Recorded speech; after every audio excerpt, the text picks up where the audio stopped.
यह कहानी कुरुक्षेत्र के मैदान से शुरू होती है। गीता के उपदेशों के बाद अर्जुन ने अपने भीतर से सभी शंकाओं को दूर कर लिया था और युद्ध के लिए तैयार हो गया था। उधर कौरव की सेना भी अपने पूरे बल के साथ तैयार थी। वह युद्ध केवल दो राजवंशों के बीच का नहीं था, बल्कि यह धर्म और अधर्म के बीच का संघर्ष था। युद्ध के मैदान में चारों ओर शंखनाद गूंज रहे थे।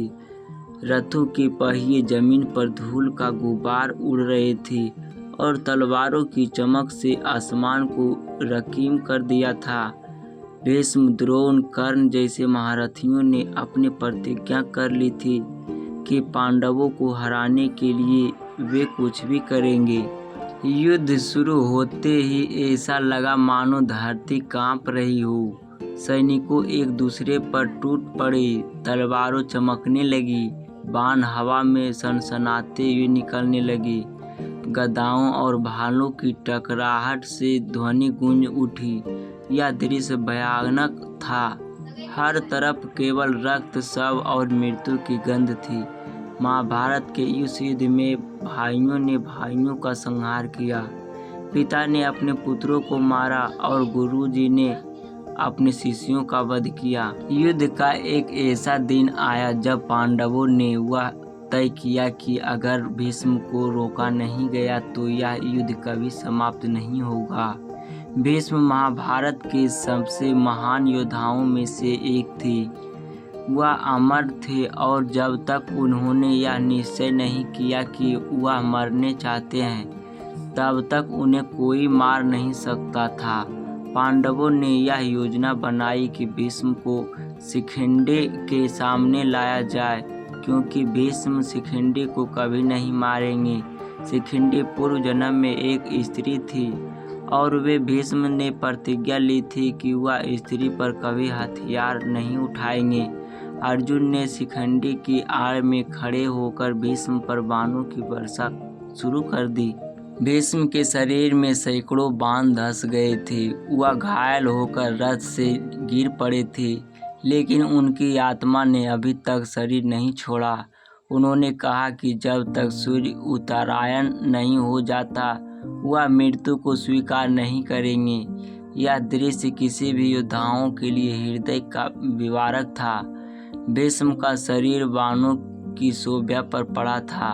उनके चारों ओर रक्त का सागर था और उनके बाणों से छलनी शरीर से उनकी प्राण शक्ति धीरे धीरे कम हो रही थी। पांडव और कौरव दोनों ही इस दृश्य को देखकर स्तंभ थे। यह युद्ध का एक ऐसा भयानक हिस्सा था जो योद्धाओं के दिलों को कांपने पर मजबूर कर रहा था। महाभारत के सबसे भयानक भागों में से एक था अभिमन्यु की मृत्यु। अभिमन्यु केवल 16 वर्ष का था, लेकिन वह वीरता में किसी से कम नहीं था। उसने अपने पिता अर्जुन से चक्रव्यूह में प्रवेश करने का कला सीखी थी, लेकिन उसे सबसे बाहर निकलने का ज्ञान नहीं था। युद्ध के दौरान कौरवों ने चक्रव्यूह रचा और अर्जुन की अनुपस्थिति में केवल अभिमन्यु ही इस चक्रव्यूह को भेदने की क्षमता रखता था। वह निर्भीक होकर इस व्यूह में प्रवेश कर गया, लेकिन बाहर निकलने का मार्ग नहीं जानता था। दुर्योधन, कर्ण, द्रोणाचार्य, अश्वत्थामा और अन्य कौरव योद्धाओं ने मिलकर अभिमन्यु पर आक्रमण कर दिया। यह युद्ध के नियमों के खिलाफ था, क्योंकि इतने महान योद्धाओं मिलकर एक किशोर पर आक्रमण कर रहे थे। अभिमन्यु ने वीरता से मुकाबला किया, लेकिन अंत में उसके रथ का पहिया टूट गया। वह पैदल लड़ता रहा, लेकिन कर्ण ने उसकी बाणों से हत्या कर दिया। अभिमन्यु की मौत किसी भी पिता के लिए असहनीय थी, और जब अर्जुन को यह समाचार मिला तो उसकी आंखों में आग छा गया। यह महाभारत का सबसे हृदय विदारक और भयानक दृश्य था, जहां एक पिता अपने पुत्र की क्रूर हत्या को देखता है। महाभारत का एक और भयानक प्रसंग हुआ था जब द्रौपदी का चीरहरण किया गया था।